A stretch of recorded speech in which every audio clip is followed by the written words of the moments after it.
So, when you think about the European Union, what's the first thing that comes to mind? For a lot of us, it's the euro, right? It seems pretty straightforward. One big union, one single currency. But what if I told you that the map of where the euro is used and the map of the EU, they don't actually match up? The real story is way more complicated and honestly, way more interesting than you might think. So let's just cut right to the chase. Are the European Union and the Eurozone the exact same thing? It's a super common assumption, but the answer, well, it's definitely not a simple yes. All right, to really get our heads around this, let's start with the first piece of the puzzle. Countries that are full-blown members of the European Union but have decided to stick with their own currencies. Yep, that's right. As of today, there are seven EU member states that have not adopted the euro. These are countries that are all in on the political union but are standing outside the monetary one. So, who are they? And here they are. You've got countries like Denmark and Sweden up north, Poland and Czechia in Central Europe, and then Romania, Hungary, and Bulgaria. Now, they all take part in the EU's single market, but they've all made the choice to keep their own money, like the Polish zloty or the Danish krona. Why? Well, it gives them independent control over their own monetary policy, and that's a power they just weren't ready to hand over.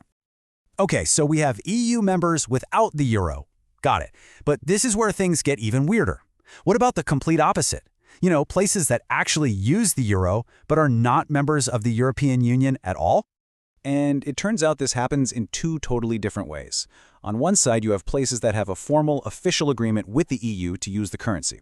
But on the other side, you have territories that basically just decided, hey, we're going to use the euro all by themselves. So first, let's look at the ones with the official handshake deals. We're talking about 4 European microstates: Andorra, Monaco, San Marino, and the Vatican City.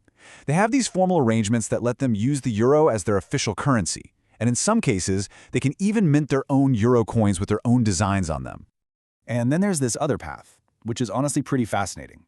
Kosovo and Montenegro, they both just went ahead and adopted the euro, unilaterally. They did it without any formal deal with the EU, mostly because they wanted a strong, stable currency to anchor their economies. It was a practical decision made completely outside the EU's official rulebook. So when you put all of these different pieces together, the EU members who opt out and the non-EU territories who opt in, you start to see the true and, yeah, kinda blurry map of the Eurozone. Here's the key takeaway, really. The euro's economic footprint is just not the same as the EU's political one. A currency's borders can be shaped by formal treaties, sure, but also by practical needs and independent choices.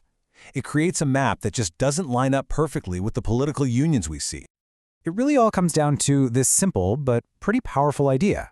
Just because two places share the same money in their pockets, it doesn't automatically mean they share the same flag or the same political membership. And that leaves us with a final thought to chew on. If a currency's borders aren't defined by a country's political lines, what do they truly represent? Economic influence? Maybe deep historical ties? Or is it just a search for stability? It's a fascinating question about the nature of money and power in our modern world.